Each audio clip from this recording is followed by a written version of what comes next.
நம்ம ஊர்லேருந்து கேரளா கிளம்பும்போது நடந்த சம்பவங்க இது. எப்பயுமே நாங்கள் வந்து ட்ரெயினில் தான் கேரளா வருவோம். அன்றைக்கி எங்களுக்கு ட்ரெயின் வந்து 7:30 மணிக்கு உடுமலைப்பேட்டையில்.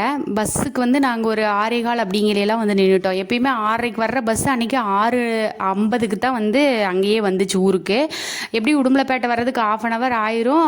கிட்டத்தட்ட வந்து 7:10 7:15 ஆகி போச்சு. எங்களுக்கு 7:20 7:25க்கு ட்ரெயின் அவசர அவசரமாக ஓடி போய் அந்த ரயில்வே ஸ்டேஷன் டேர்னிங் திரும்பும்போது ட்ரெயின் வந்து நின்றுச்சு. மூச்சு முட்டுது, ஓடவே முடியல. சரி அவசர அவசரமாக அப்படியே ஓடிக்கிட்டு இருக்கேன். எது அப்படி ஒரு தாத்தா வந்து, ஏமா ட்ரெயின் வர நேரம் கூட தெரியாதா, சீக்கிரமாக வரமாட்டிங்களா, ஏமா இப்படி பண்ணுறீங்க அப்படிங்கிறார். நமக்கு என்ன ஆசையாங்க வேணுங்கன்னே ட்ரெயினுக்கு வந்து நேரமாகி போகணும்னு. என்ன மாதிரி நம்ம ஒரு சுச்சுவேஷனில் இருக்கிறோங்கிறது தெரியாமையே போகிற போக்கில் வந்து அட்வைஸ் பண்ணிட்டு போகிறதுங்க. இதில் யார் மேலே தப்புன்னு நீங்களே சொல்லுங்கள்.